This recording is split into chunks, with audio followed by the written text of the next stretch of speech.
Andy Scott, 4-1 is a little bit of a harsh scoreline after that performance. Yeah, we didn't deserve 4-1, but you know, you make bad errors when you got the ball against good sides, and they punish you, and that's what happened. You know, I think the first goal was a really poor goal to give away. We've been talking about it for a long time about our possession and in the right areas, just keeping it simple, and we've lost the ball in a bad area and they've broken. That's the only time they had a chance. They were running out of ideas. We were defended really well, played well first half, was solid. The goal really puts you on the back foot, but we started the second half well. We were solid, get a goal back into it, and then we got a throw in where Jaden can only play it down the line, and we don't anticipate it, and they clear it and go and score. And then the other ones are from breakaways as well. So we've been in possession of the ball. The third one is from probably a throw in that should have been ours. It was theirs. We've got the ball back, gone back to the keeper, and it's gone up in the air. We've missed the header, and Pete's scored. So the goals we conceded are not great. It's what happens when you lose the ball in bad areas against good sides. They punish you. But we certainly didn't deserve that. The lads are really disappointed by the scoreline, but it was a lot closer than that. Yeah. And for a minute or two after Dan Fitz's equaliser, there was maybe the away end was sensing that there was a shock on. Yeah, I mean, when we got it into good areas and we passed it, but we looked dangerous. But there's too many times the ball was going up to players and they were trying to win it on their own, and it's really frustrating because we keep the message. And I thought our two midfield players were fantastic today. Sam Hatton and Forbesy, they kept it simple. They moved the ball. But if they're moving the ball simply and get it to our wide players or front players, we still need to keep the ball. We need to do the right thing. And when we did that, we looked a good side. We had Jaden going down the outside. If we kept it simple and moved it, and Jordan put a couple of good crosses in first half. In the second half, we managed to build our way up the pitch by keeping it simple. And that's what they do. That's what Rochdale do. They keep it simple, and if they're under pressure, they do the right thing.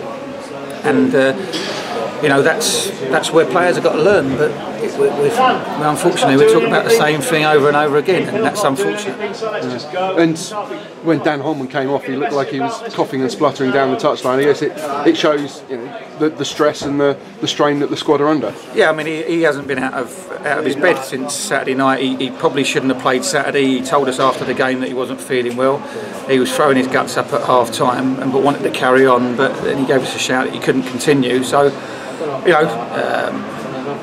I think that obviously the fans don't know that, and they're frustrated. But Fitch came on and did really well, and Dan Holman put everything he had in his body to be out there. So credit to him. So we couldn't have given any more. The lads worked their socks off, and when we got the equaliser, the frustration is you keep them out for a few more minutes and keep the pressure on.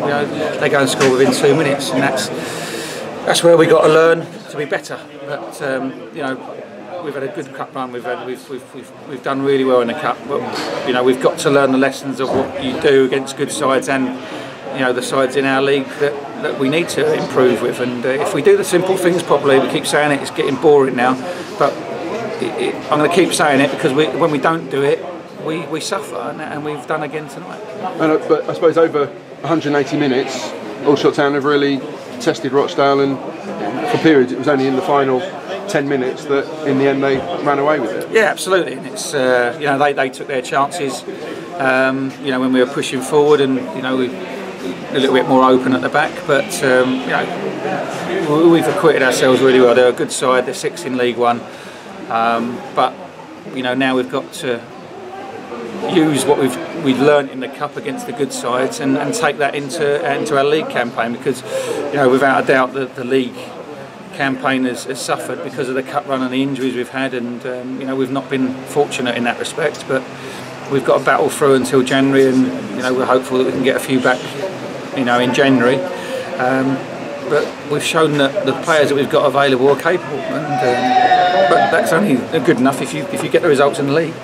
And you say the cup dream is over, but now the confidence, the performances that the team have showed they can make in the FA Cup can take on the confidence to go to Welling on Saturday. Well, that's right, and that's, everyone's disappointed. Of course they are, because we're disappointed by the scoreline and disappointed by the goals we've conceded. But like I just said to the boys in there, we've got to take all the positives out of this game, but the home game against Rochdale and against Portsmouth, but also learn from the mistakes we make, because good teams will punish you, and it's been harshly treated today. But that's what happens when you make mistakes against good sides.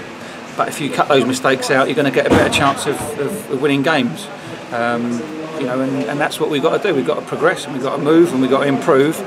But it takes each individual within the team net framework to take that on board and do it. If it breaks down on a couple of players, then we're going to struggle. Okay. Just quickly, Annie, a couple of harsh words for your players last week, Macclesfield and the Burgess Hill. A bit proud of tonight, but yeah, absolutely.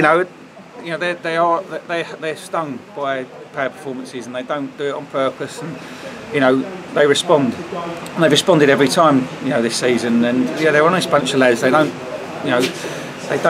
deliberately go out there to play badly, and they give me their all. They've given their everything tonight, and they're disappointed because of the scoreline.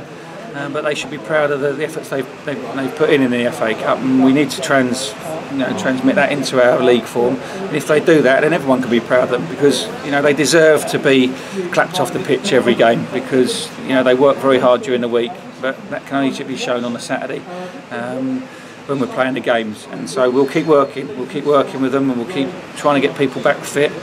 It's been a real tough spell for us in terms of injuries, and but everyone's doing their very, very best, and we will keep doing that. And if we learn, then that's all that can be asked, because we'll get better and better. And the injury situation, has it cleared up completely now, or are you still walking wounded going into Christmas? Well, no, I mean, Moles is, we had 4 players who didn't train yesterday in Molesy, in Manny, Mark Phillips and Dan Holman. Dan Holman wanted to play, but obviously he was struggling physically, and he could only last as long as he did. Mark Phillips and Manny have been struggling. They've come back and played games after not training, and that's what we're doing. We're having to play players who haven't trained, and it's very difficult to sustain those games without reoccurring other injuries. So, we've got to get through Christmas, and then in the second half of the season we're going to be playing just Saturday more or less, and that's going to be helpful to us. But by that time we'd like to think that we have a few more bodies back, but they certainly won't be back before that. Cheers. Thank you. Okay.